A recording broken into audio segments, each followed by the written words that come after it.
to make you think you have a strength when you have no strength at all. You have nothing but spindly limbs and a dream, and the state has no use for your kind.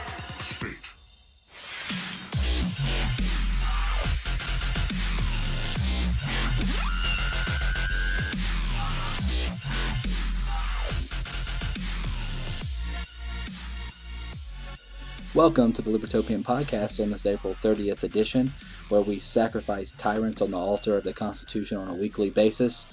I'm glad that you have tuned in and checked out the podcast this afternoon.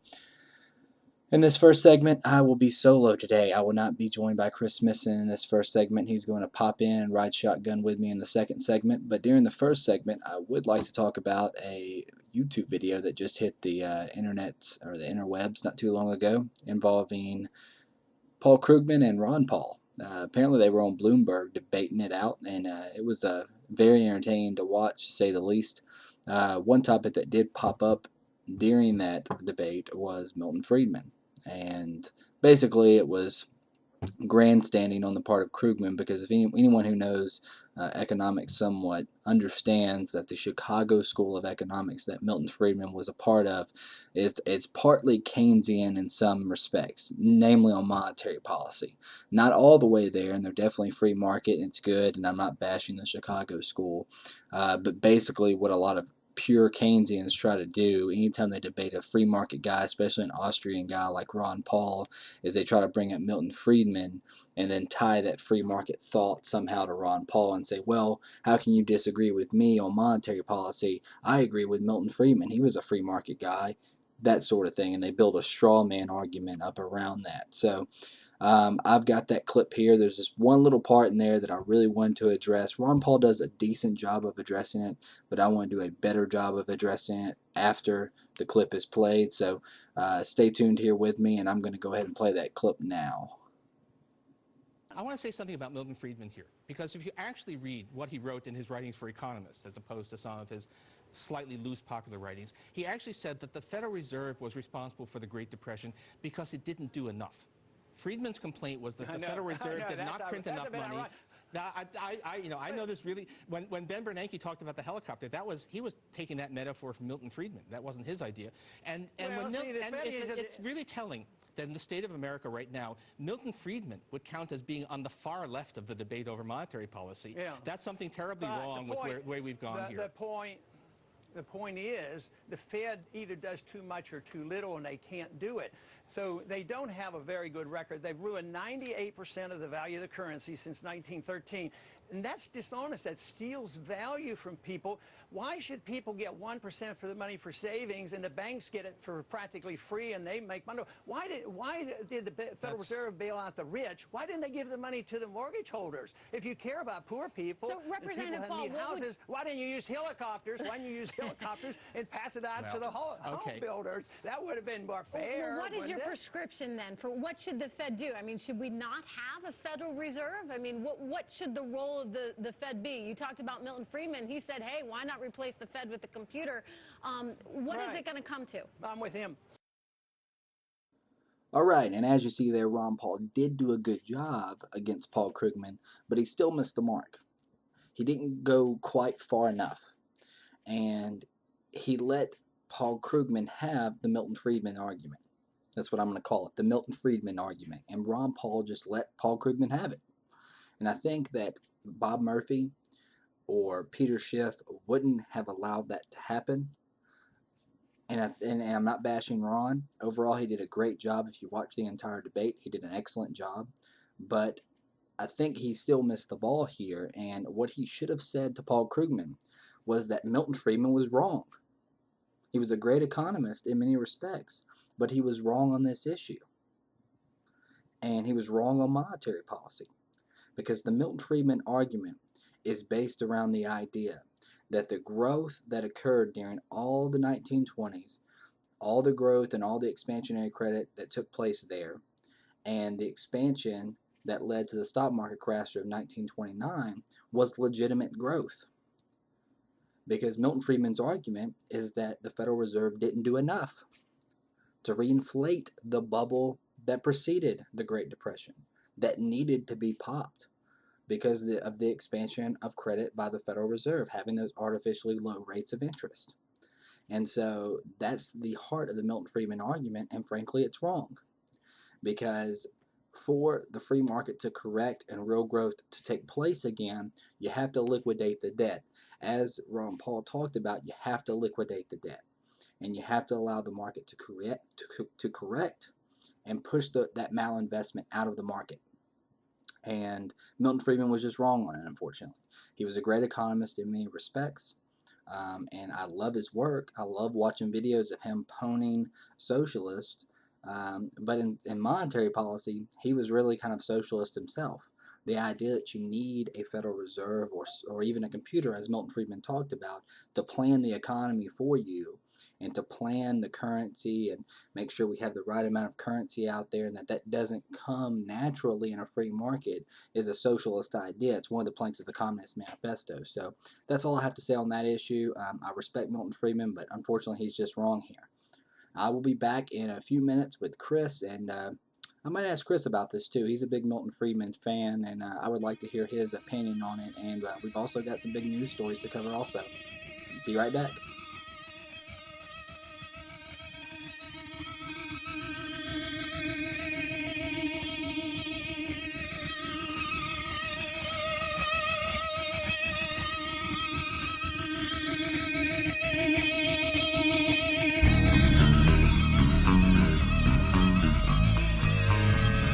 Alrighty, guys, welcome back to the Libertopian Podcast. I am now joined by Chris Misson. He's riding shotgun with me and for the rest of the podcast this afternoon. So, welcome back, Chris. Hey. So, earlier, I was telling the audience that I was going to get your opinion on what I talked about before my little break here, before I brought you on, about the situation with Paul Krugman and Ron Paul. They had a little bit of a debate.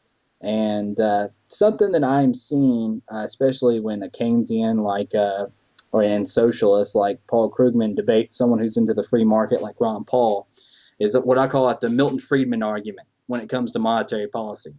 Typically what they do is they take someone who's like Ron Paul, he's a hardcore gold standard guy, right? Monetary gold standard person, big on the free market. They take another free market guy like Milton Friedman, who is also big into the free market, but they disagree on monetary policy for the most part. Milton Friedman didn't really go all the way on that particular issue, but he was great on the free market in other areas. So what they do is they take Friedman and they say, well, look, Milton Friedman believed that the Federal Reserve didn't do enough during, this is what Paul Krugman said, by the way, during the debate with Ron Paul. He said Milton Friedman believed that the Federal Reserve didn't do enough during the Great Depression. And you're saying they shouldn't have done anything. And so I think Milton Friedman would actually be to the left of you in modern times here. And I think that's just horrible. And basically they build up this straw man argument with Milton Friedman. Right. Even though Milton Friedman, towards the end of his career said we need to end the Fed, I still didn't agree with him about some things because he believed a computer could do a better job than the Fed could, which is true, but there's still some other issues with even that predicament or that idea or that theory behind monetary policy. But regardless, it's the fact that Paul Krugman's trying to say, hey, I'm going to throw this free market straw man at you, and Milton Friedman, Ron Paul, take the bait or, let it trip you up, basically, is what he tried to do. And I'm just going to tell you, I'm going to get your opinion on it too, but I was very disappointed with Ron. He's older, and I don't think all of his cylinders are firing all the time. And so when he comes back, I'm like, I would like to try to make the argument that Ron Paul should have made.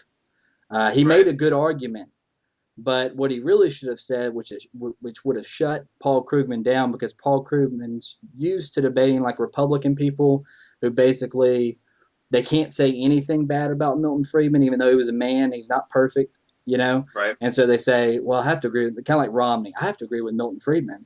So they don't know what to do. Ron Paul should have came out and just said, you know what, on this particular issue, Milton Friedman was wrong. He just happened to be wrong. Right. And gone from there. That really I think would have shut Paul Krugman down. But I want to get your opinion on it. What do you think? Well, if Krugman's assertion or assumption would be that that Friedman would be for the Fed or that Ron Paul will be left of Friedman or whatever is kind of ridiculous because, having read a lot of Friedman's work, what he's actually said about the Great Depression and the Fed is that the Fed, one, shouldn't have been involved, and it's without getting into too much detail, everybody has this very old, dated understanding of the Great Depression and what caused it. And so what most people are taught or believe is that free market went out of control. There were robber barons running the country. Profit was out of whack with everything, and that just huge, basically speculation and just bad business practices by the unregulated free market caused the Great Depression, and that is what most people are classically taught in school, and that's wrong. Well, the real thing that caused the Great Depression, and it's been admitted by the Fed, was the Fed. You can go on YouTube and see a video of Geithner saying, "We're sorry, the Fed caused the Great Depression." And so what Milton Friedman actually says, and this is what Krugman kind of made a straw man argument out of, was that banks before the federal government put the Fed into play, banks by themselves used to take care of what happened during the Great Depression, and they cut it off every time. There used to be runs on banks, and banks would get together and help each other out, and it would be a very short-lived thing, and that'd be the end of it. End of story.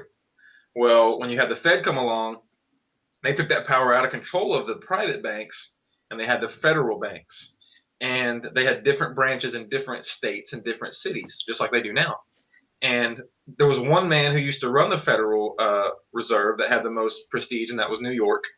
And he kept it all together. He kind of knew what to do. So when runs on banks happened, he knew how to make other parts of the Federal Reserve loan other parts of the Federal Reserve money to keep that from going on. So the problem was, just like any other government entity that is run by man, it became fallible. And when you put that much power under one branch of the government, eventually something's going to happen. So I don't remember if he died or he retired. I think he died. So the next time the run on the banks came, because there was a power struggle within the Federal Reserve, they didn't want to listen to the school of thought that came from the New York Bank. They didn't want to listen to that old way of doing it, and so they didn't do enough. They didn't do what they were supposed to do. So in one aspect, Krugman's right, because Milton Friedman did say that the Federal Reserve should have done more, and the Federal Reserve could have prevented the Great Depression, in essence. But what he's missing when he talks about Friedman is the fact that Friedman much would have preferred that there be no Federal Reserve at all, because then it's not relying on a government entity to do anything. It's still left in the free market's hand to fix and correct the problem. And so that was his argument, and that was Friedman's argument for 50 years, that yes, the Federal Reserve was in place, and if it is in place, it may be an evil that we have to deal with, and it should have done more. But at the same time, if Milton Friedman had been at that table with Ron Paul and with Krugman, he would have said, wait. Yes, they should have done more, but they shouldn't have been there in the first place.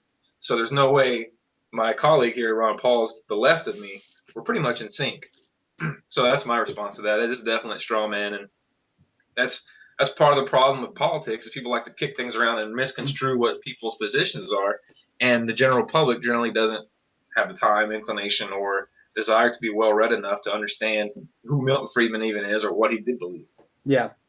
No, I hear you 100%, and you're definitely right. It was a straw man argument that he built up there, and I see this all the time where people, especially leftists or leftist economists like Paul Krugman, what they want to do is they want to get what I call the Chicago school, like Friedman fighting with the Austrian school, and the Austrians do it and they contribute as well to it, where they want to fight all the time with one another.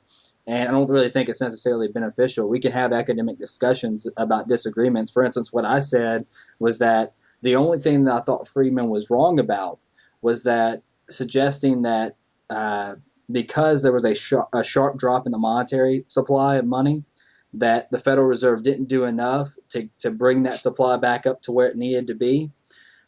My only beef that I take with that is that suggests that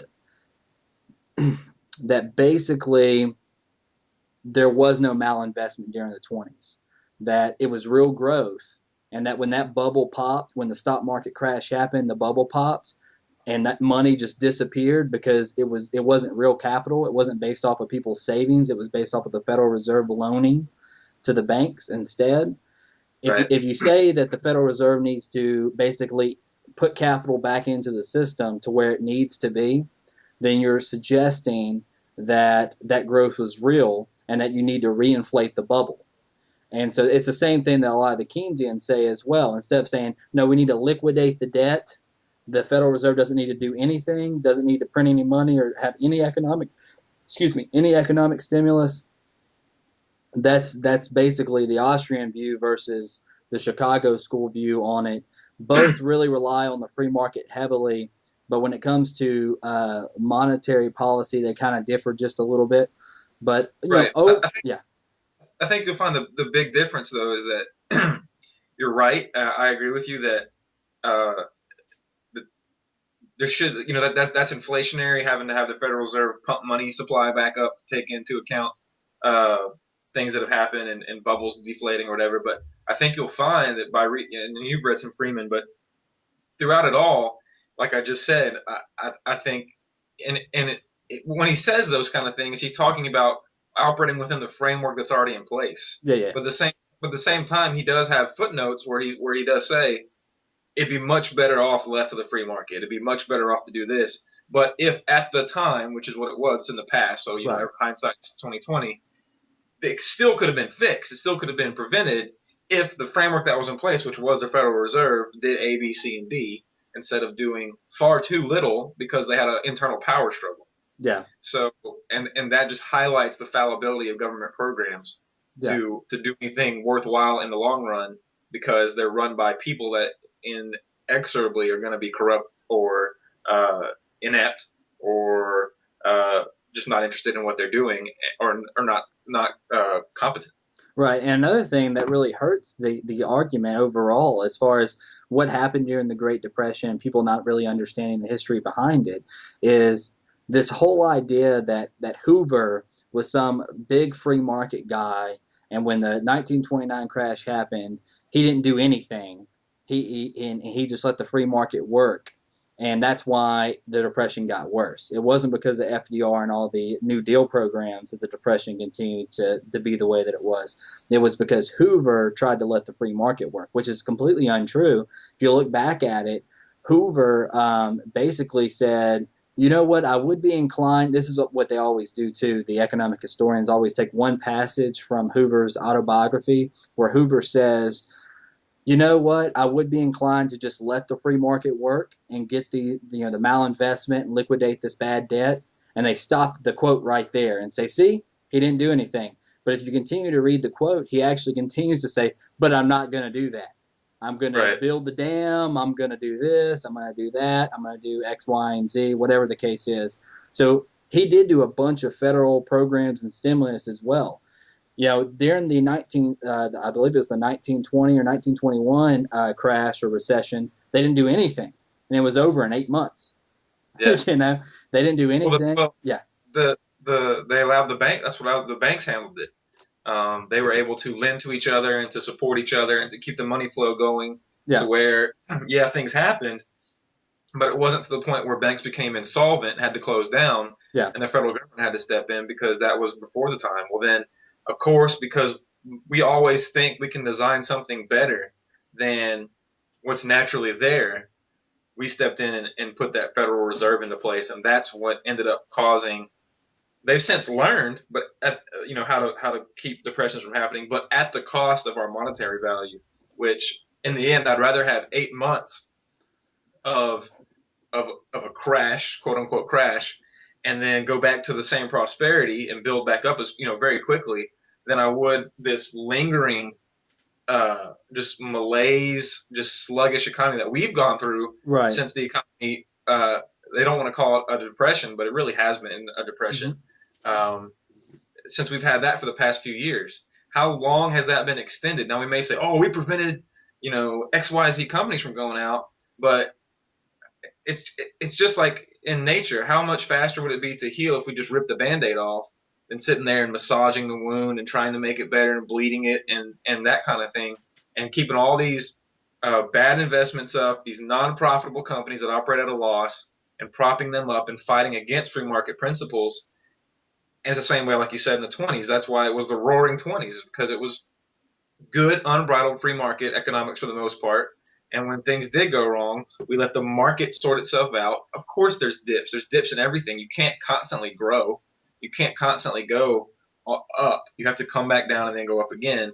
Yeah. But with this thing, it's been just a that's why it's been so long and painful. We just haven't let it happen. We just put this bandage on the thing and it didn't fix it. And I think that's much better to do. And like I said, I'd rather suffer for a year than suffer for 5 years, which is what we've done so far. Yeah, I mean, and I think that's another thing that's and we might not even agree on this, but if you look back through history, it's like every single time, it's like you said, they always want to try to improve upon it and think that they're going to make something better. And it's been like this really since the Civil War. Most people don't know really all the history behind it, but after the Civil War, immediately after the Civil War and right before the Civil War, basically the way the banking system worked is you didn't have any national banks, or if you did, they were independent. And then you had a bunch of small decentralized banking areas all over the country. And so let's say Louisiana, Shreveport had a bank, or Jackson, Mississippi had a bank that was that operated. If for whatever reason they became insolvent, they just had to contract credit, and they would have a small little recession in that little small area of the country that people that they banked with. After the Civil War, they passed the National Banking Acts, which basically forced all these small banks to keep a certain amount of their reserves at the national banks. So it basically cartelized the banks, because since we were under a gold standard at the time, one thing that kept banks honest was if someone gave you a bank note, let's say Bank of America gave you a bank note, and then you took it to Regions Bank, then Regions Bank would immediately ask them for the gold. Immediately. And so it kept banks honest. When all the banks held reserves together, they didn't do that. So what happened was the insolvency problem became worse. And so banks weren't keeping other banks as honest as what they were before.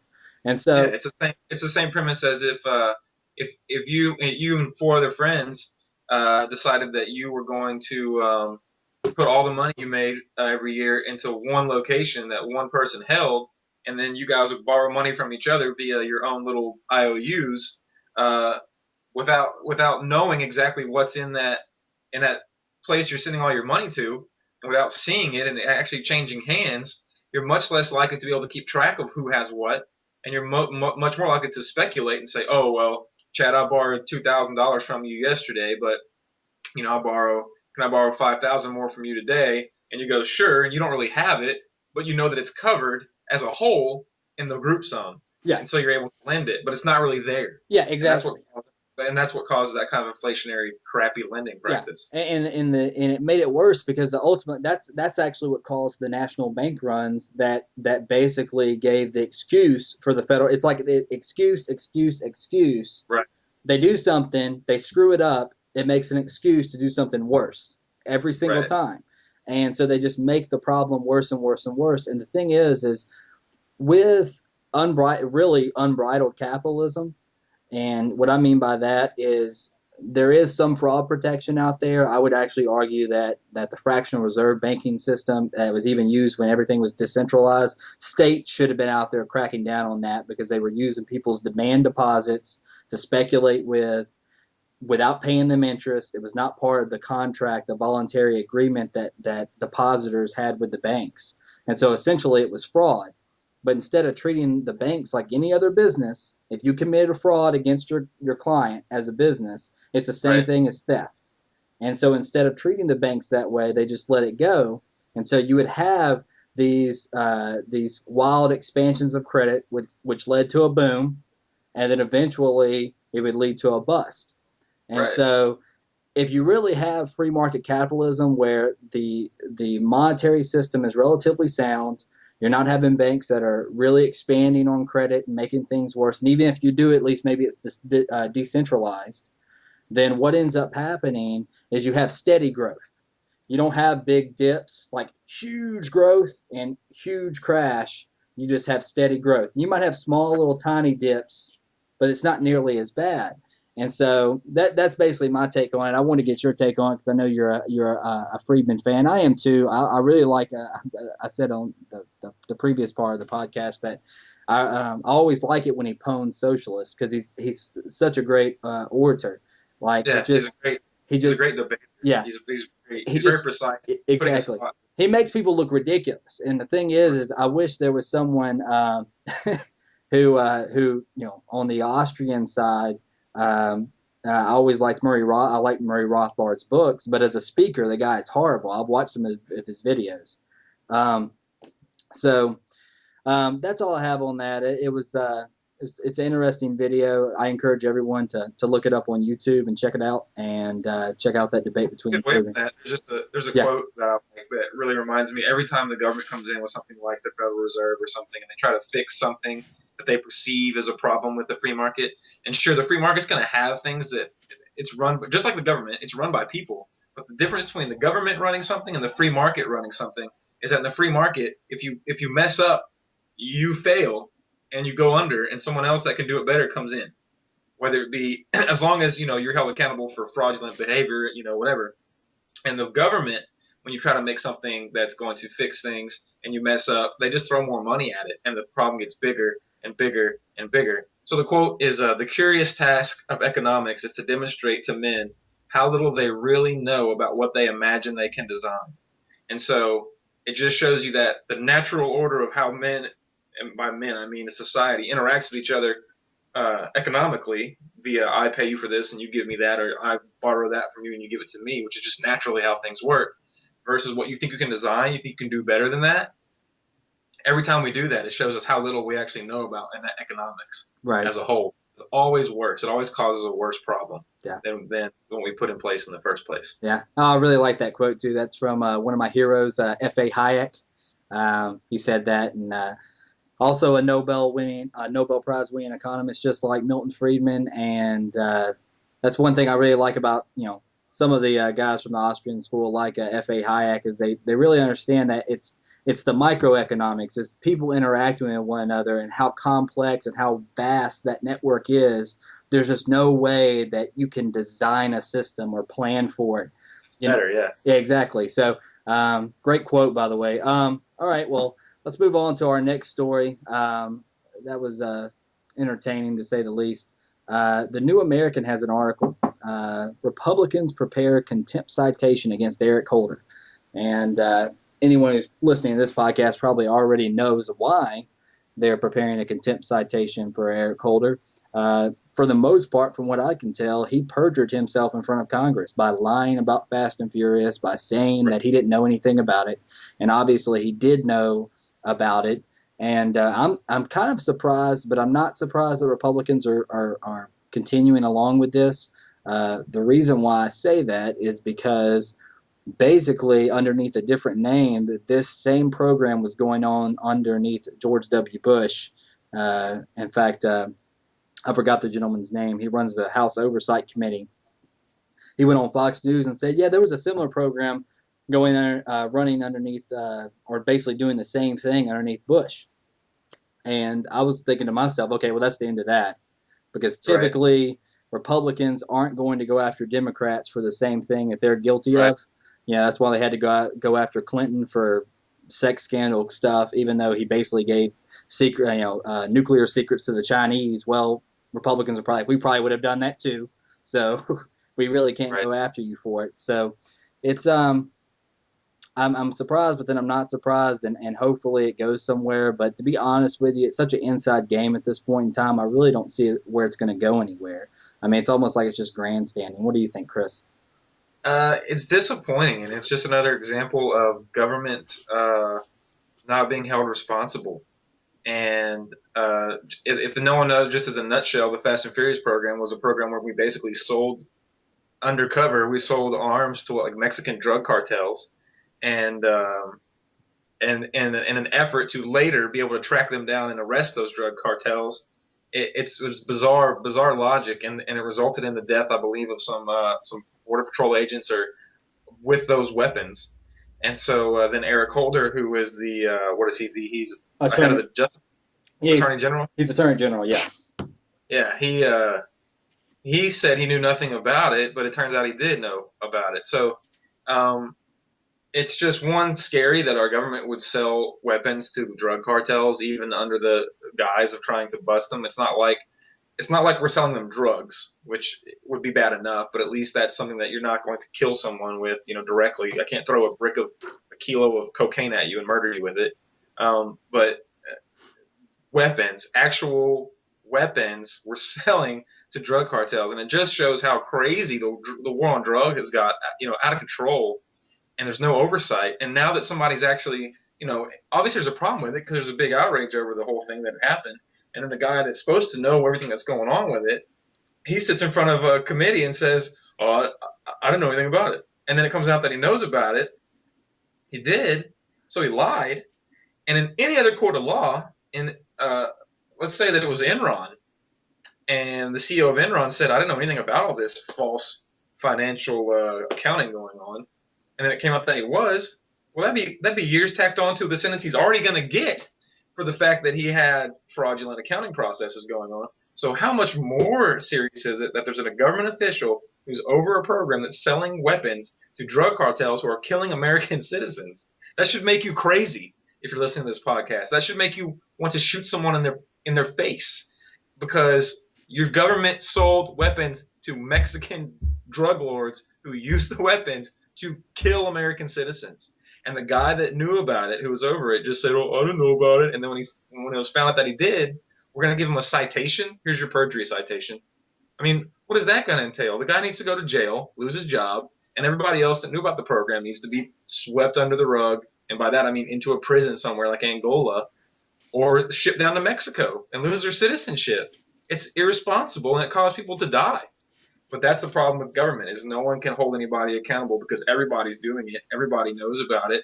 And so when one person points the finger, then they run the risk of the finger being pointed back at them. And so the only way anything happens with that is when American people stand up and demand justice and don't let it just go away, which we have a really short memory in America, and that's really a bad thing because, if this wasn't on the news right now, you could probably walk down the street, and I guarantee you 9 out of 10 people have no idea who Eric Holder is or what Fast and the Furious. They probably tell you it's a movie. So that's the problem right now. Yeah. Well, and the funny thing is, I think it was Rothbard who had this quote, but he basically said that government is just a gaggle of crooks at large, basically. I mean, the reality is, and I think I actually saw an article today where it said that power is more addicting than cocaine. Yeah, I saw that. It was a scientific study. Yeah, exactly. Scientists did the study, and it was more addicting than cocaine. And it just proves that, I think it was Lord Acton, quote by Lord Acton, said that, absolute power corrupts, and power corrupts absolutely, or something like that. I mean, I can't remember the exact quote. I just butchered it. Corrupts absolute power. Yeah, corrupts absolutely. Yeah. That's the quote. And so, I mean, the reality is you've got people up there because they aren't bound by the Constitution any longer. They pretend they are, but we know they're not. And so the reality is when you take off, and I make the same argument when I talk to people about the police that are getting out of control. It's not that there aren't good police who are out there. They're trying to stand for the republic. They're trying to stand for the rule of law. They're trying to protect the citizens, whatever they're trying to do, and they're trying to do it for the right reasons. But the reality is that you say, well, I don't want to make it harder for them to do their job. But when you do that, you remove the protections on the citizen that are there for a reason. And they're there to not just, protect the citizen, but they're there to discourage criminals from becoming police officers so they can just start stealing from citizens and do other things. Yeah. So the reality is what keeps criminals out of those positions in law enforcement and out of other positions in government is the restrictions that the people place on those positions. Those positions shouldn't be easy. They should be extremely hard. I'm not saying that, a lot of people say, well, our police officers have such a hard time. They have such a hard job. I agree. I wouldn't want that job. I'll be honest. I don't want to be a police officer, and I respect people who do it for the right reasons. But that doesn't mean that I need to lower the protections on the average citizen, because by doing so, I not only are are going to hurt the citizen, but I'm going to hurt them through giving incentives to hire in criminals to take over those positions. And the same thing is happening at the highest levels of government. Right. Well, I think you would find that if we and people like to say this all the time, but they don't have an understanding of it. So I feel like a snob saying it, but it's true. If you were to go back to, let's say, the beginning of our country, we've just declared independence, and we have a formal government set up, and you had a program like this where, let's say that somebody in the government high up was found to have presided over a program that sold weapons to Comanches, and the Comanches used those weapons to kill American citizens. I'm pretty sure that George Washington would have had that person shot for treason in their face by a firing squad, because that's exactly what it is. You've committed treason against your own citizenry when you've done that. I don't care what premise you did it under. I don't care if you thought, oh, this will be a great deal and this will save, we'll be able to bust drug lords because we'll track the guns down to whatever the skewed logic was on that bullshit. But really, I can really see that being,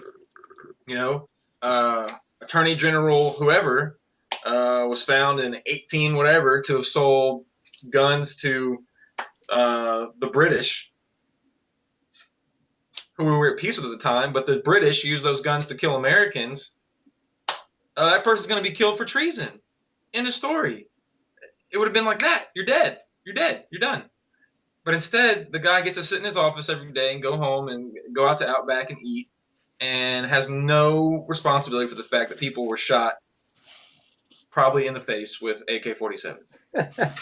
Yeah, that's definitely true. But you can just see, Chris, the difference between American citizens now versus what you just talked about, the American citizens maybe in the early 1800s, late 1700s. They wouldn't have stood for this. And obviously the political leaders at the time wouldn't have stood for it either, because they were still very close to that revolutionary experience and ideals. I want to read a letter that was written to Thomas Jefferson. I don't know if you read it. I put it on my Facebook today. Yeah, I saw it. But I want to read it because it's funny. It's funny for two reasons. Number one, it shows just how crazy people were in the early 1800s. Like, if you said this now, the Secret Service would be on you so quick for whatever. They would have been on you like they were on Ted Nugent a few weeks ago. And then also the guy has so many grammatical errors, it's hilarious. And so I'm going to read it real quick. Basically, it starts off, this is a letter that was written in December of 1807. It said, President Jefferson, I have agreed to pay 4 of my friends $400 to shot you if you don't take off the embargo by the 10th of October of 1808, which I shall pay them. If I have to work on my hands and knees, he spelt knees, N-E-E-S, for it. Here I am in Boston in a starving condition. I have been working at journey work, got me a small house, but what shall I get to eat? I can't eat my house, and it's the same with all the coopers. I can't get no work by working about all the wharves, for you have destroyed all our commerce, and all the ships lie right in our harbors. If you don't take off this embargo before the 10th of October, you will be shot before the 1st of January 1809.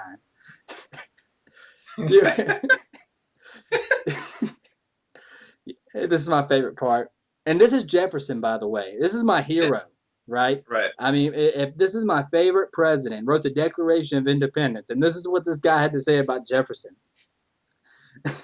You are one of the greatest tyrants in the whole world. You are worse than Bonaparte a great deal. I wish you could feel as bad as I feel with 6 children round you crying for victuals and be half starved yours, then you would know how good it felt. And basically, I mean, I want to say it in a super country accent because the grammar is so horrible, even though I know this guy's from New England and didn't have that accent, but it's still funny. And but it just goes to show you how different they were, you know? Oh, yeah, because if somebody was perceived as infringing on your right to live, or your right to have free commerce, that was grounds to shoot them in their face with a musket. And so that guy felt completely okay with threatening the president's life because he felt like his own life was threatened, obviously. So he's going to pay his friends $400 to shot the president. But by a certain date. And so, yeah, it shows complete, and I'm not condoning threats on the president at all, but it just shows a difference, you're right, in the mentality of Americans at the time, because it was like, I am my own person, I am my own king, and I have the right to have free commerce and to provide for myself. And if you interfere with that, I will kill you, because you are making it to where you are killing me, essentially. So you don't have that right. And so if you trample on my rights, you will die. You will be shot. And so even though I don't agree with threatening the president, I still agree with the sentiment that, yeah, that guy, if the embargo was making him and his family, not just the same way with, Iran. We have trade embargoes all over the place with Iran and Cuba and all these places because we don't agree with them ideologically. We think they're going to kill us with nuclear weapons, even though their military is laughable, and almost any country in the world could blow up Iran within milliseconds. But at the same time, those people have the right to be pissed off at us in the same way that we do with them. Because how would we feel if there was a trade embargo against the United States and we were starving, couldn't get things we needed, and it was based on our political ideology, and nothing to do with us killing anyone? It was just, we want your resources and you're not giving them to us what we want, or we think that you might get a nuclear weapon to protect yourself, so we're going to embargo you and you're going to die. It's the same aspect, same premise. Yeah, and what it just shows you that letter is a perfect representation of the blowback principle and how upset someone can be when you're affecting their commerce in such a fashion. And it's happened throughout all of history. But it's I did find that incredibly interesting. I actually got that quote, or not that quote, but that letter from Nullification by Tom Woods, his book. And he's just talking about, he correlated that letter. That guy was from Boston, Massachusetts. And he said basically the state of Massachusetts was actually trying to nullify that embargo at the time. States were trying to nullify and say, you're not going to stop commerce. You're not going to stop our ships from leaving port like that. And basically they fought it.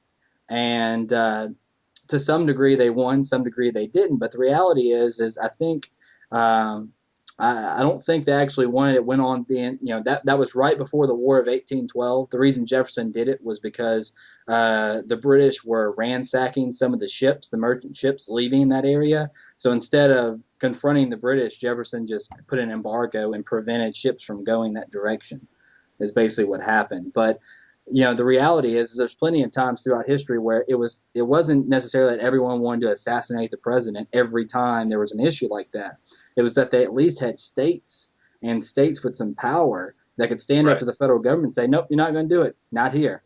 Not here. And it was this power struggle between the states and the federal government. But now it's just basically, hey, the states, you're just subservient to the federal government. And that's basically what's going on at this point in time. Yeah, sure. The reason the states have no power now is because they're so beholden to federal money.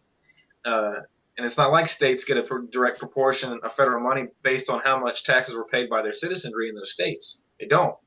It's based on favors. If your representative or congressman or whatever votes for this thing, then my bill will give your state this much money. Or if you don't do this, we're going to cut off your transportation money so your roads will fall in disrepair.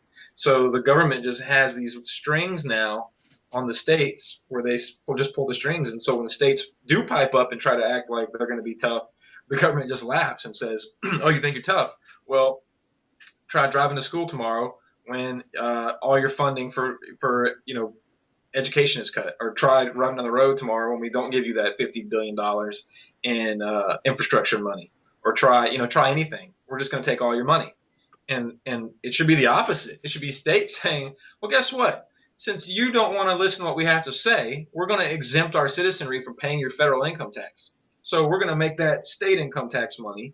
And if you want to come get it, you can send the army to Louisiana or wherever it is, and we'll have a war.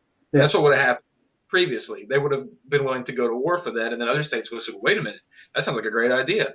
The federal government's not in our best interest. It's in the politicians' best interest. So we're just going to stop letting our citizens pay income tax. Yeah. So the federal government can go float, and they won't do that. Yeah. Well, I mean, that's really why in the Constitution, before the income tax amendment that was passed, before then, if you wanted to pass any tax to the states, you couldn't directly tax the citizen. You had to have an apportionment to the state. You tax the state based off of their population, and then let the state decide how to collect the tax. Is basically how that happened. But it also allowed, or basically, it allowed the states to have more say and be able to keep the federal government out, or at least rebel against the federal government when it became necessary. And obviously, you don't have that anymore. I would like to go into an issue that we talked about last week, that we talked about really in some length, and has actually turned the other direction. Last week on the podcast, we talked about the Department of Labor deciding that they were going to outlaw the use of child labor on family farms. They have since backtracked on that. They have said we're not gonna enforce that new rule, quote unquote rule, because it wasn't a law. It was just the Labor Department saying it's a rule, and due to public outcry, because it became such a big story. And this is how you can know as a citizen that your voice can matter, especially if everyone gets together on a central issue. Your voice can matter, and you can turn it around. But don't worry, they'll be right back. It's kind of like the situation with the SOPA bill. They defeated the Stop Online Privacy Act.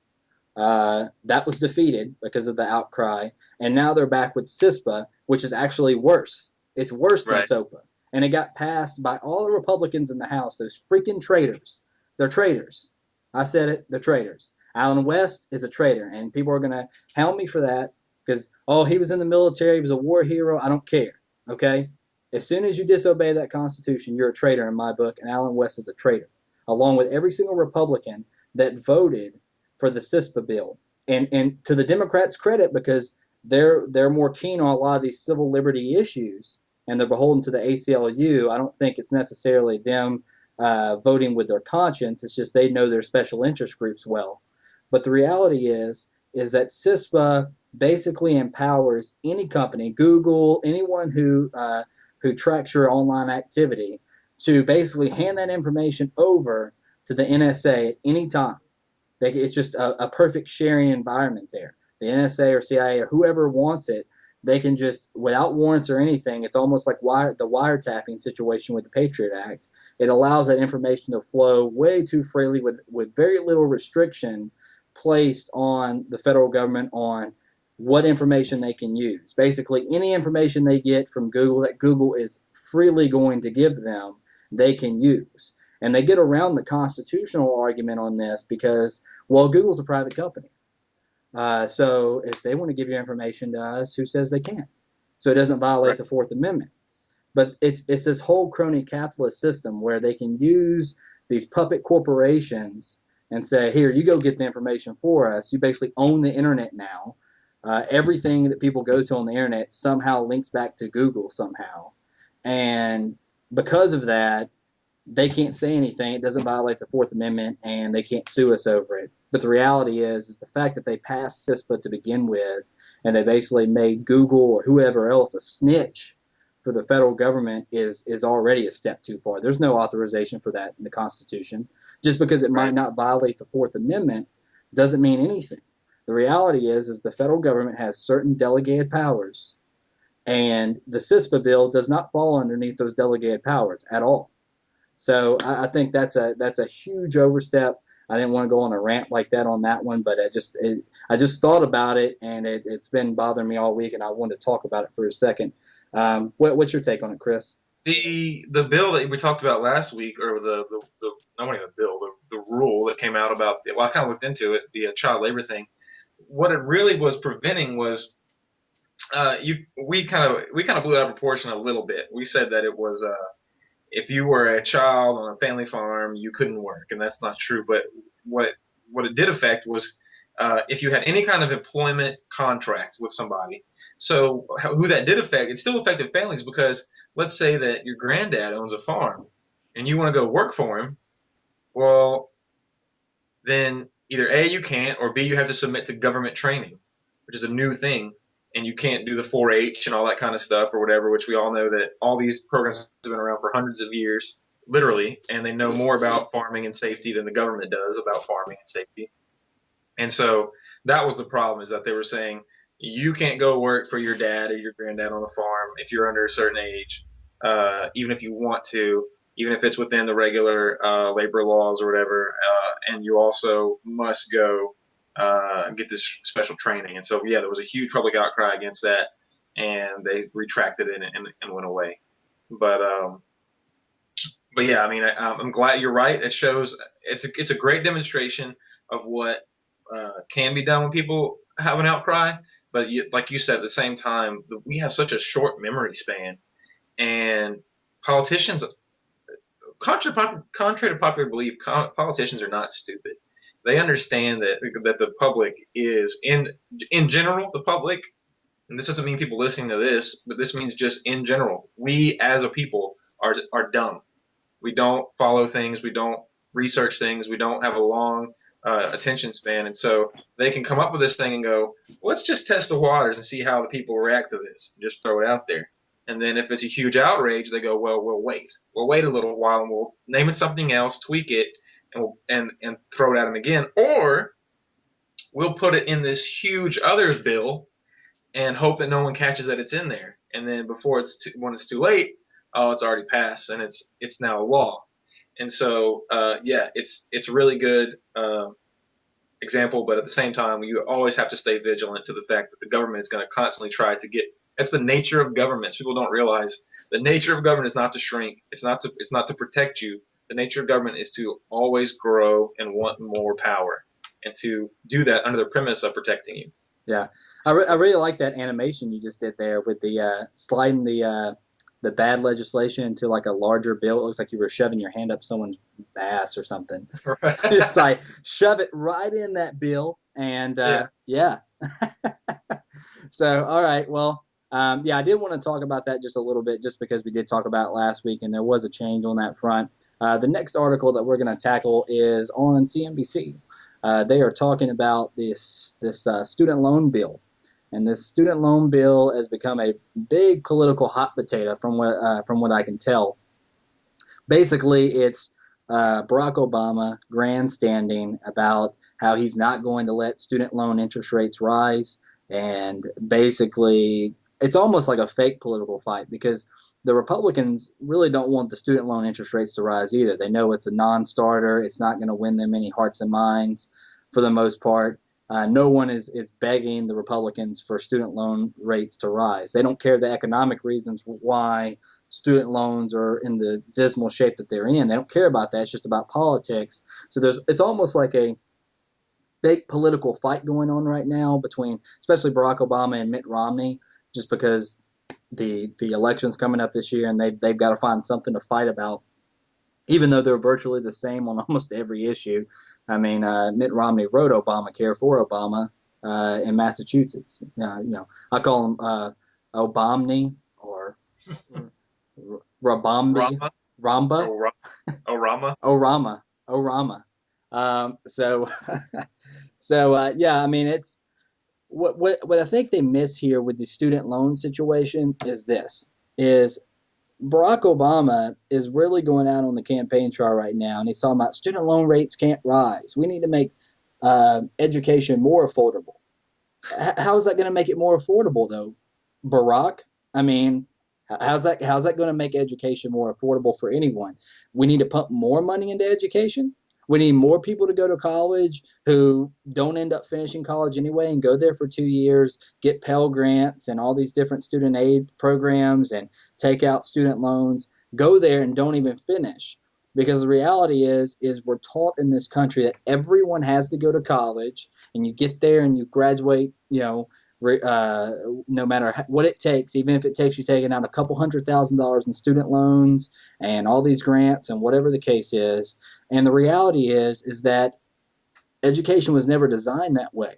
The reality was, before the progressive education reforms of the early 1900s, not everyone went to high school. You went to school until you really weren't smart enough to go forward, because they didn't dumb the education system down for you. They didn't say everyone needs to graduate high school and then force everyone into that rat maze. If you couldn't cut it, you just went home and you learned a trade. If you couldn't cut it, they didn't dumb the education system down for you. And so, Chad, what you're saying is that you're against education, and you're against people wanting to better themselves. And having that college degree, it makes a world of difference. And you have to go to college in order to make a lot of money. This is a known fact. So you can shut up right now because what you're saying is ridiculous. And you want people to stay stupid. And I would even go as far as to say is you're a racist, because you probably think that most of these loans do go to help minorities, and so you're probably against blacks and Hispanics and stuff like that. So you're a racist bigot, Chad. I don't appreciate your stance on education. And as everyone knows, it's a well-known figure that people who go to college make $1 million more in their lifetime than anyone else. This is not skewed at all by the fact that many people who were accounting as part of that $1 million more are multi-billionaires, like business owners and CEOs and stuff like that. They don't skew it at all. But you know what I mean? It's everybody that goes to college makes $1 million on average more than anyone else. So all this stuff you're saying is crap. And of course, student loans make college more affordable, Chad. Just like having a loan makes buying a car more affordable, because affordable means easier to get. And so when you have a loan, things are easier to get.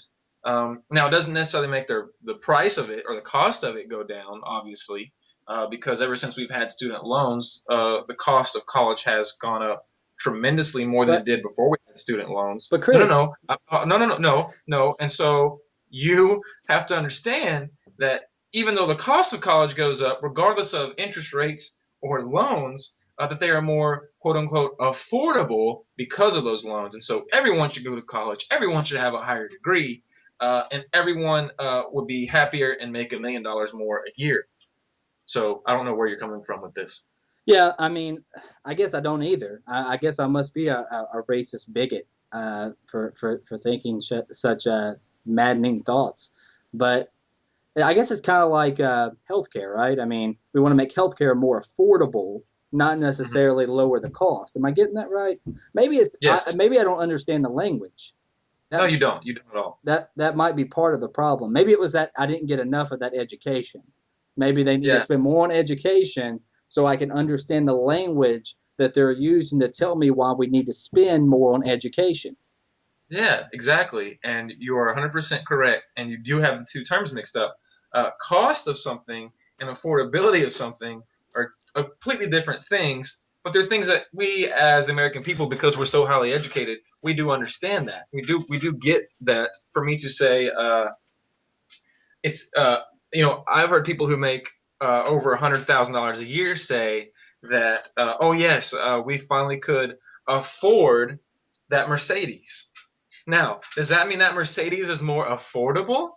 Or does it just mean that they now have enough money to pay for it? The price of the Mercedes didn't change. How much money that person had changed. And so that's the difference between affordability and cost. And so schools, colleges, because they are intelligent people running them, because they're educated as well, they're academics, quote unquote, realize that because students can easily get loan money, that they can easily raise their prices.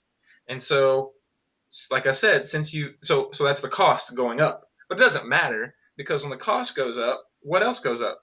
The amount of the loans that you get. So it's still affordable. It's still easily affordable. But hopefully that student does make that extra $1 million in their lifetime, so they can easily pay off that 40 to 50 to 100,000, depending on if you go to a law school or grad school of any type, or become a doctorate or whatever, and you're not vastly intelligent with a free ride that the college gives you, then you're going to be paying on that loan for a while. That's the cost. But it was affordable. You did get it, and you are paying on it forever. But you are more highly educated, and you are better off. I've got a better solution though. I've got a solution to end all solutions for the federal government. Okay, no more loans. You can have people who are incredibly educated. Think about this for a second. Incredibly educated. All you have to do is print up $1 million for each person who lives in America. Give each person $1 million. And then they could easily afford anything they want, including education. Right. And just think how educated people will be if we just gave everyone $1 million. I mean, You're right. You're right.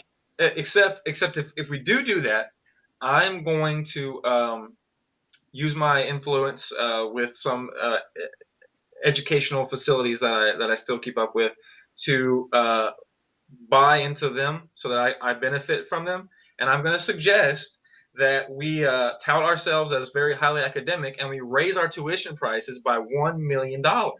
And so that way, the people that are getting the $1 million will pay us that $1 million for their education, and then we'll benefit that way because we know they have it and we know they're going to get it.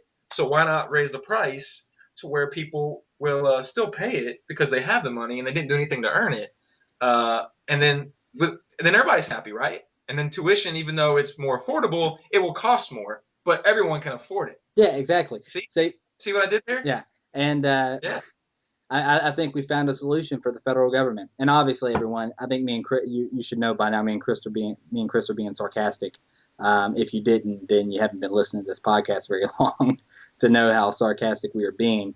But the reality is this, that goods and services are scarce. It's the basics of economics. It doesn't matter what you're selling, even education. Education is a commodity. It's a good or service. Someone sells it to you.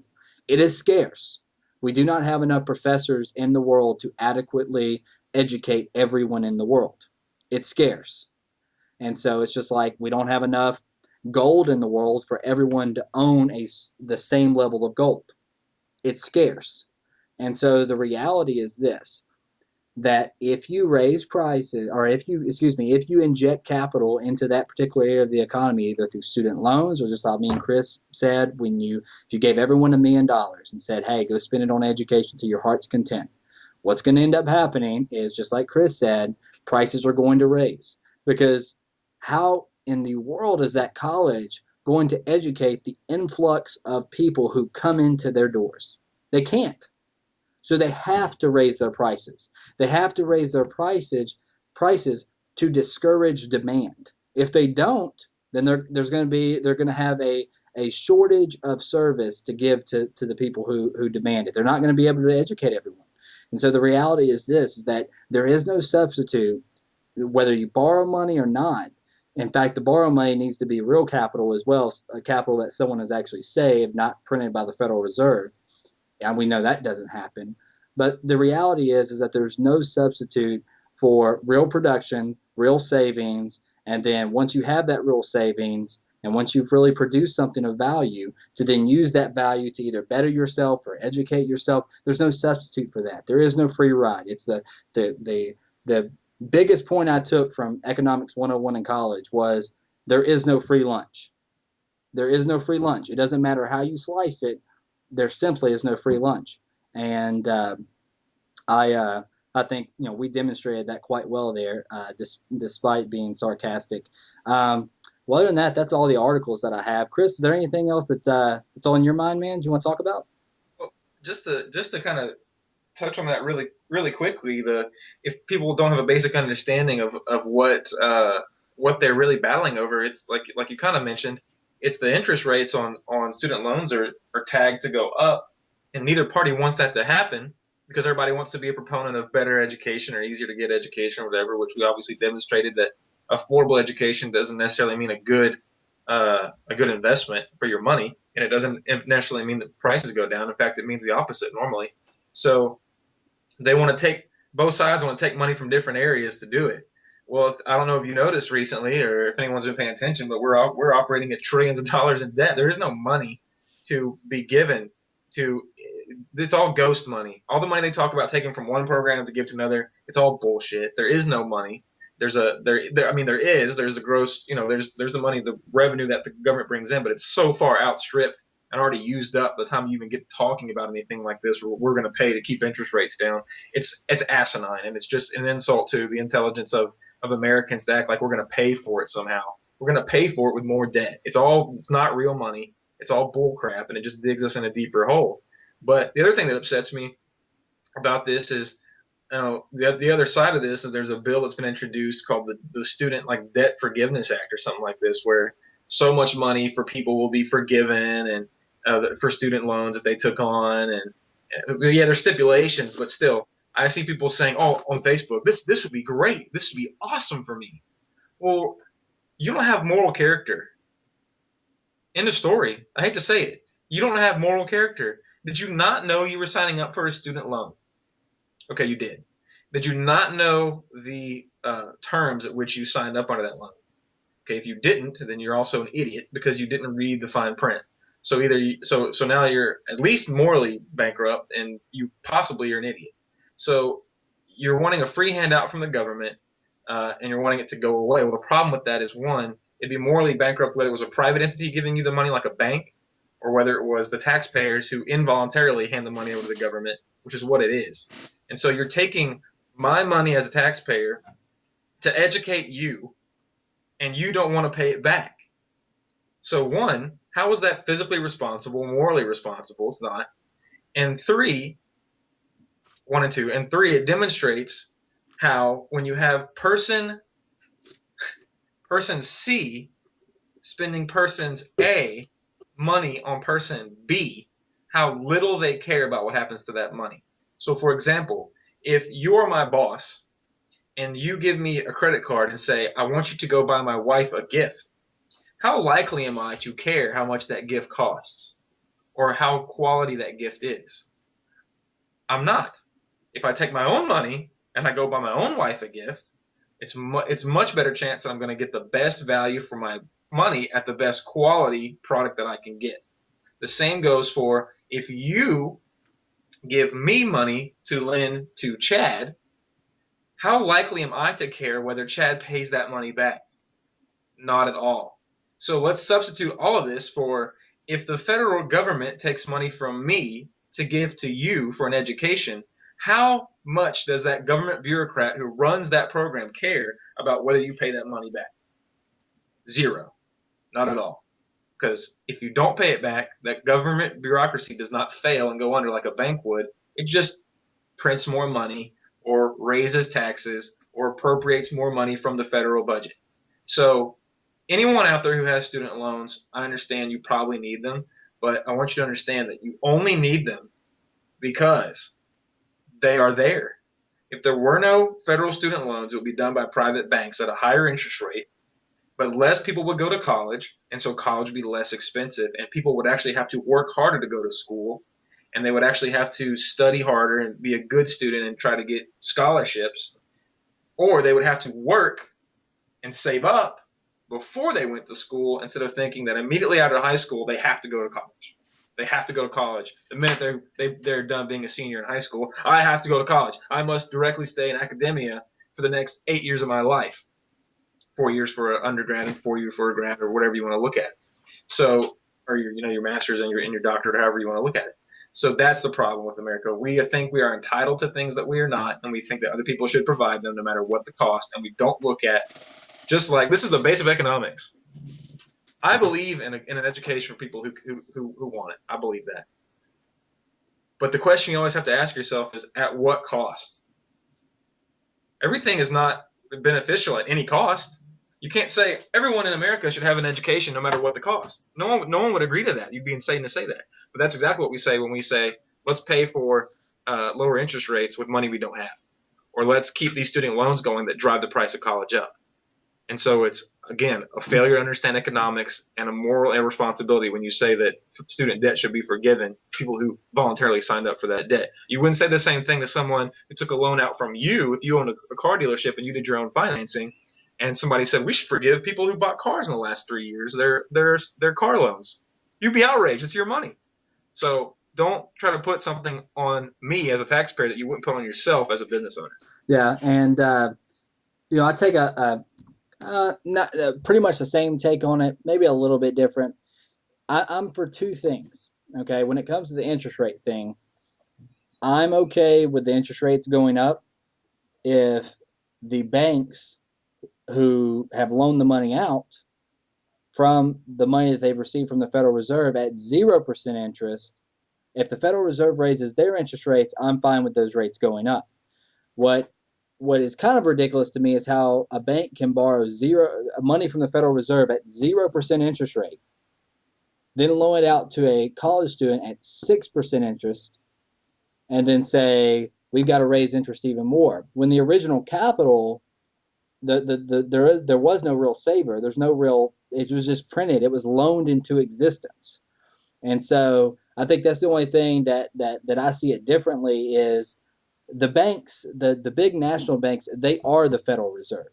They sit on the Federal Reserve Board. They determine the policy, they dictate the policy, and they dictate the interest rate and how low it should be. And then they print the money. And so then they loan it out at higher interest rates. And then when they over leverage themselves, like they always do, because there is no free market system there, there's a profit loss system, right, where you can profit and lose as a bank. But the reality is that the entire you might as well say that the entire financial sector of this country is socialized. The entire thing. It's government run. Now, it might not be a government program, but the fact that you are a government department, just because it has profit and loss mechanisms in it, but that doesn't necessarily make it free market either.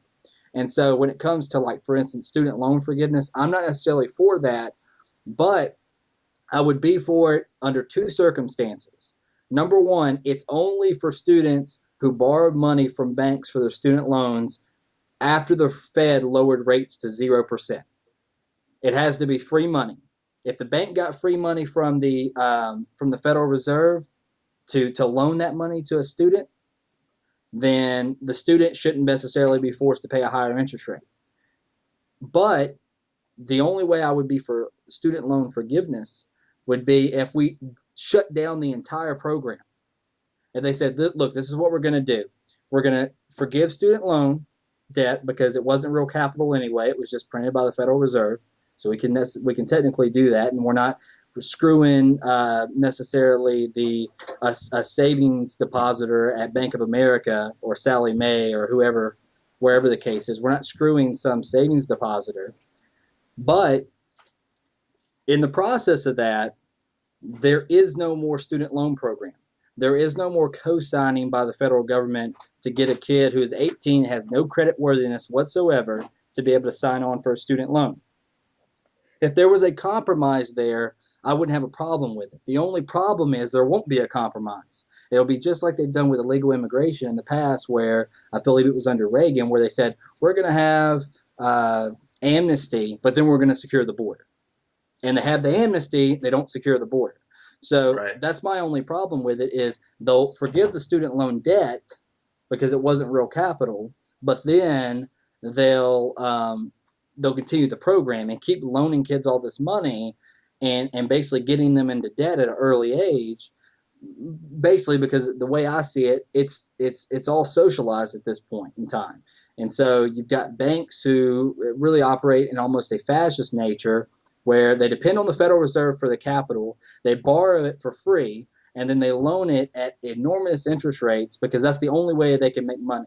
If they had to borrow money from the average American citizen, we would want them to pay us like 6-7% interest, which means that they would have to end up charging a student loan, a college kid, 15% interest, right? And I would be okay with that, because the reality is there's someone on the other side of that who's been saving, and that's their capital.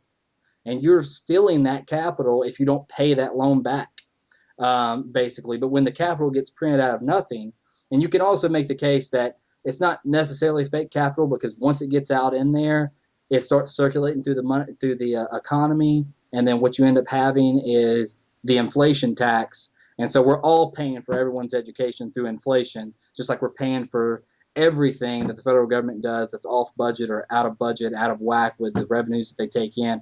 We're paying for all of it through inflation. It's a racket. Those crooks, they keep stealing from us. I'm tired of it. And so that's all I have to say on the student loan situation.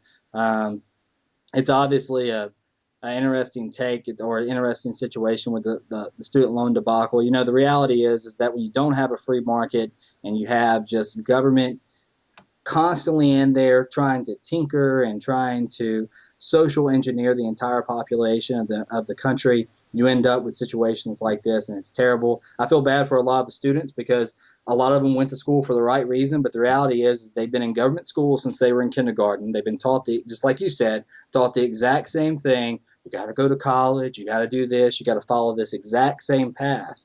And the reality is that education just doesn't come from one place. I can't tell you how much more educated I've become from reading.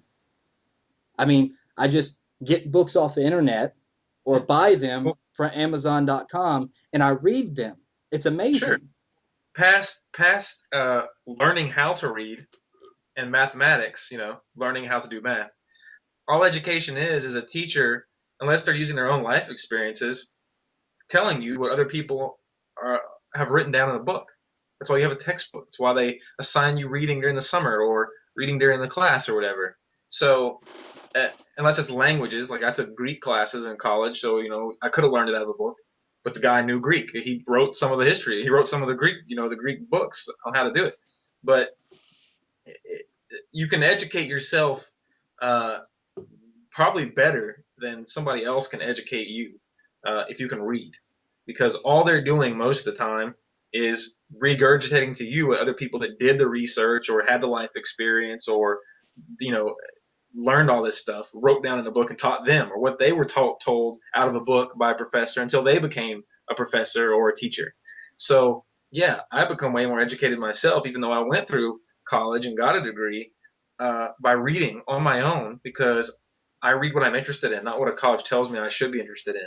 So when I'm interested in economics, I pick up a Milton Friedman book and I read about that, and I learn so much more about economics, or I read a history or whatever it is.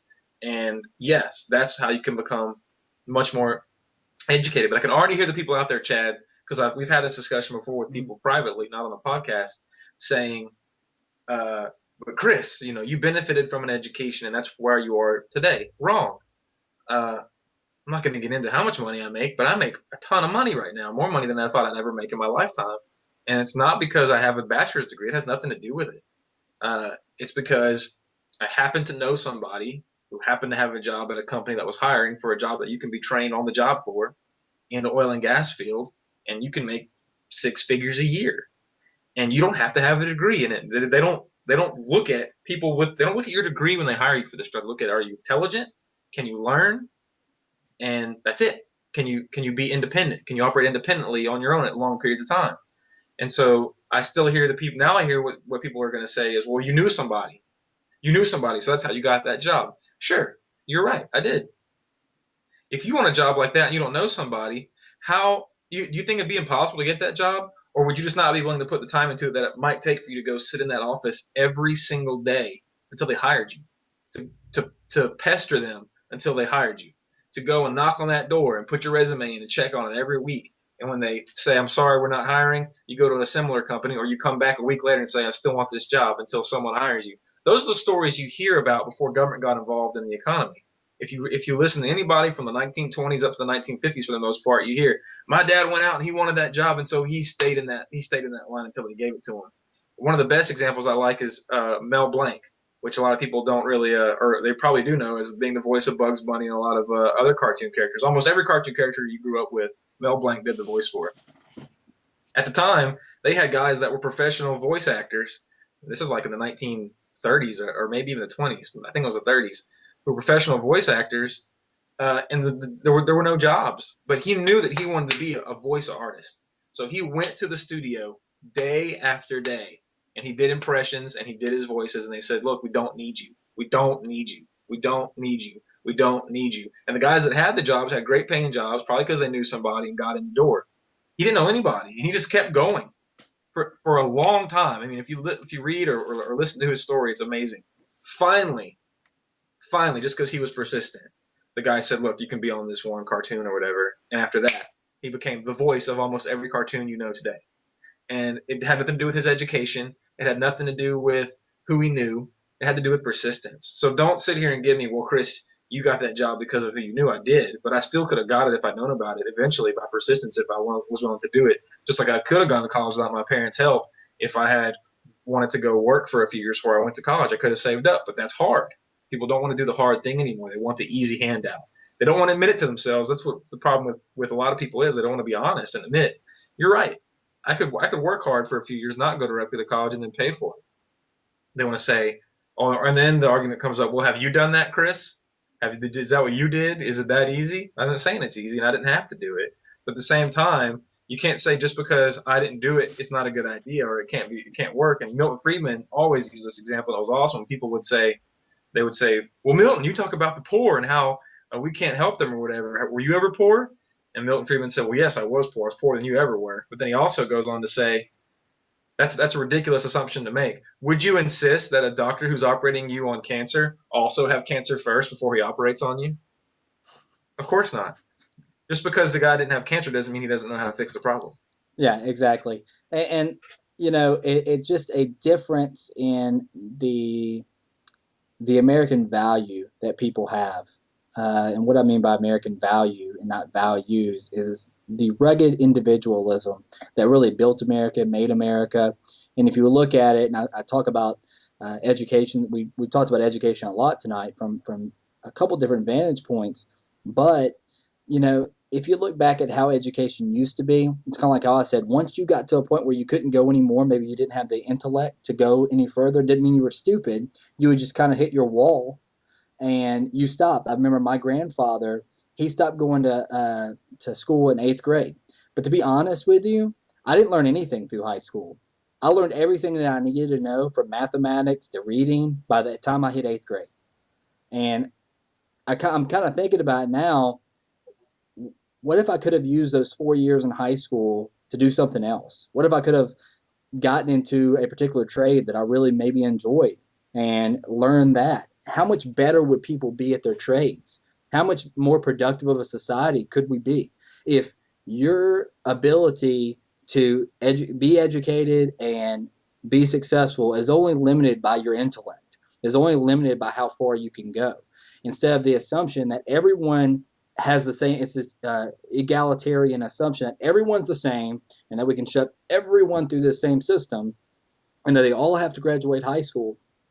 And if they don't, then basically what ends up happening is through different incentives that they give high schools, they lower the curriculum, they make it dumber. And so the kids who are really, really smart, instead of getting the education that could have been almost like a college education in high school, then they have to shell out $100,000 in student loans to go get another education. And they've wasted half their life in academia instead of being in the economy, producing something of value for someone else, and then reaping the benefits of that production. Because everyone produces something. It's unless you work for government, you produce something. And the reality is, even if you say, I don't produce anything, I teach college. You produce something. You produce a service for the students who pay you to teach them. Whatever you do, if you're working in the free market, even if you don't think you're producing something, you are producing something of value, or you wouldn't have that job. If you weren't creating value for either yourself through entrepreneurship or the company that you're working for, they wouldn't hire you. They would have to lay you off because you're costing them more than you're worth. And so the reality is we've got a change here in the fundamental structure of American values and what people believe in, and it's come through just this slow rolling socialism. And it's one thing that kind of changed me from being a conservative to more of a libertarian type guy, is that conservatives don't change the direction of the country. They change the speed. They'll slow down the change of the socialist or the progressive or whatever, but they won't change the direction, because to change the direction requires some sort of radical thought to change it. And conservatives are not down with that. Most conservatives, if you listen to them, they're only comfortable going backwards maybe 20 years or right. Going in a direction maybe 20 years. They say, in 10 years, the conservatives, the 40-year-olds, 50-year-old people that are conservative will say, Reagan was great. That we need to go back to that time, right? Older people say the 50s were it. They were great. But you had Marxist and socialist and social engineering going on then, too. It wasn't as bad as it is now. But until you get the correct principles underneath you and say, we need to radically change the direction that the country is going in, not just the speed. And unfortunately, it's created a system where, like we were just talking about, the American values have shifted when it comes to education, when it comes to entrepreneurship, when it comes to being a rugged individual. It's just not there anymore. And it's sad, but I think it's part of the natural, I'm going to say natural selection. It's part of the natural order of things for nations and societies to go down this route, unfortunately. And unfortunately, I don't see a way that it can really change at this point in time. I wish I did see that, but people just aren't willing to open their minds up and think about it. And just like you said a second ago, Chris, so people don't want to admit it to themselves. They don't want to say, hey, I just want to take the easy way. Right? But the reality is you always want to take the easy way. Even if the only ways you have are hard ways, like what if we didn't have all these government programs and you were only left with hard ways?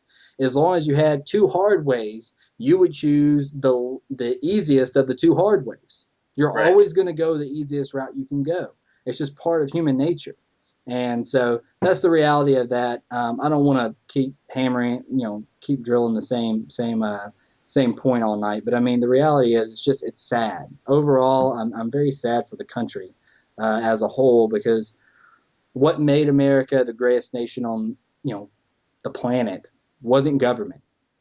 It was the individual. It was the business owner who started his own business and built it to, a great company. That's what made America what it was. So that's all I have on that. Anything else, Chris, before we wrap it up for the night? No, man, I'm good. If you people are going to go out and see some movies, I just saw The Raven. I put a review on Facebook about it, but it was okay. But the problem with Edgar Allan Poe, everybody loves Edgar Allan Poe and all the stuff he did, and they could have really developed it a lot more than they did. So I think I gave it like a 6.5 out of 10 or something like that. It's watchable, but if you're going to watch a movie this week, I'd probably make it be The Avengers coming out this week, and I'm pretty pumped about that.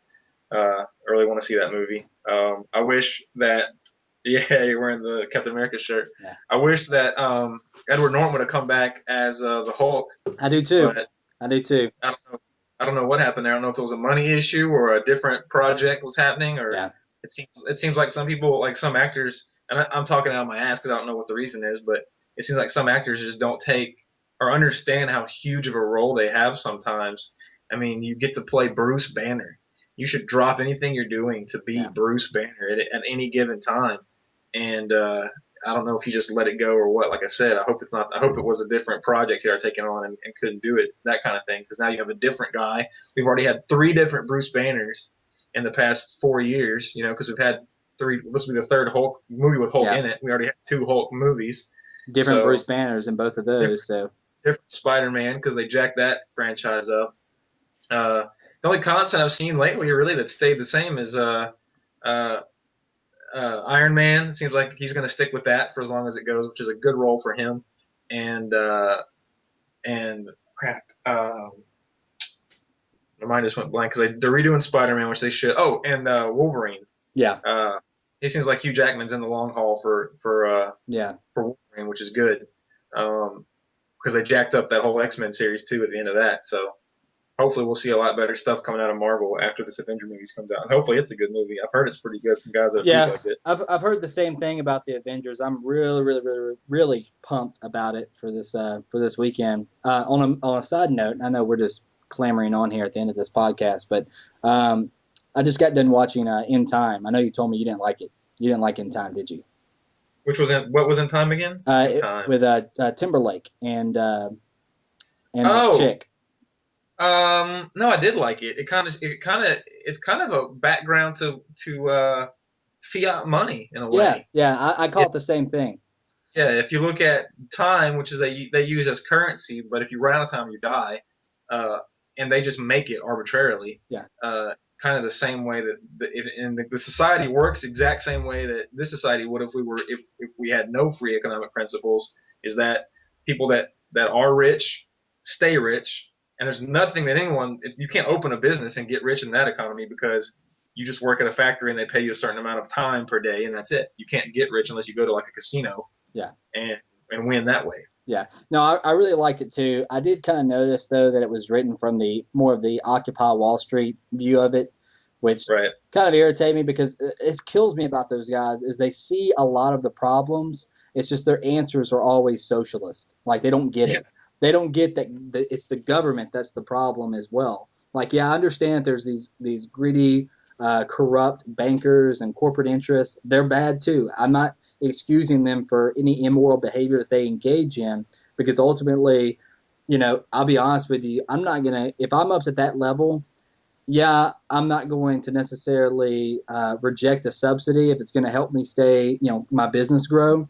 But also, I'm not going to sit there and basically lobby government and control government in many aspects, as a lot of the banks do, to basically hurt everyone else. I still think that that's immoral as a whole, and the Occupy movement in general, and especially how it was written in that particular story.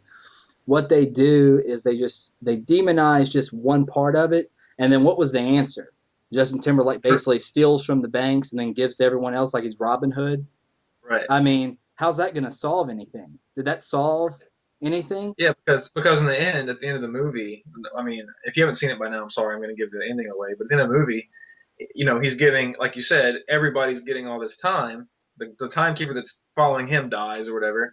But what's the solution now? Yeah, everybody has money and they can cross borders that they couldn't cross before, but you're still going to have the ongoing problem that there's a limited supply. It's a false supply, but there's a limited supply of time, and which is money. So there was no solution there. The solution was just break open the banks and take it and live however you want to live. Well, that doesn't really work in real society. It would work for a short period of time, but eventually, again, you're going to run into that wall where the government that's creating the time doesn't create anymore. So what do you do then? Yeah, and they see the government. Better thing would have been for him to find a mechanism that deactivates that countdown in your arm that causes you to die, thereby causing everybody to have to go back to bartering and trading things instead of having to worry about some digital alarm clock in their arm. Yeah, well, and something that they could have done.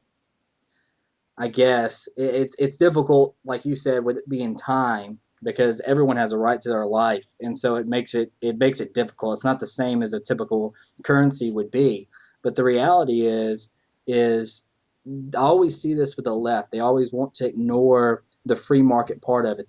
They see the corrupt businessman there, and they see government as being part of the problem at that point in time. But then they somehow think that once they eliminate the problem and then everyone just gets the money and it's equally distributed through society, that somehow that fixes everything and the government's going to be good to us now and they're going to represent the people and you don't need a free market. You can have just socialism. And we've been shown time and time again that doesn't work either. And so you really need a free market. And I was going to ask you about that movie just because I just got done watching. I'm sitting there watching and I'm like, I like the overall message of the movie, but they didn't give me a solution that made sense to me, right? Right. And so that was my only take on that. But other than that, I mean, that's pretty much it. I'm looking forward to the Avengers this weekend, and I would recommend everyone go check it out just because it's a good movie, and everyone likes superhero movies. Chris, any final words before we get done here?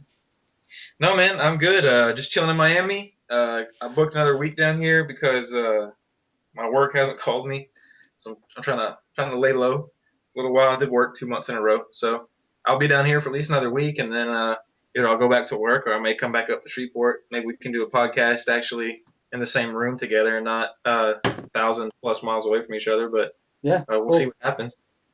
All right, man. Well, cool. Again, I want to thank everyone who tuned in tonight. I don't have a timer on this, so I don't know if it's longer than last time or not. But we should still be good on time. And if you listen to the entire podcast, thank you for listening to the entire thing. I know sometimes we get drawn out on some of the things that we're saying, but we do try to liven it up a little bit and have fun. So, again, thanks for checking out the Libertopian Podcast on this April 30th, 2012. I'll see you next time. Peace.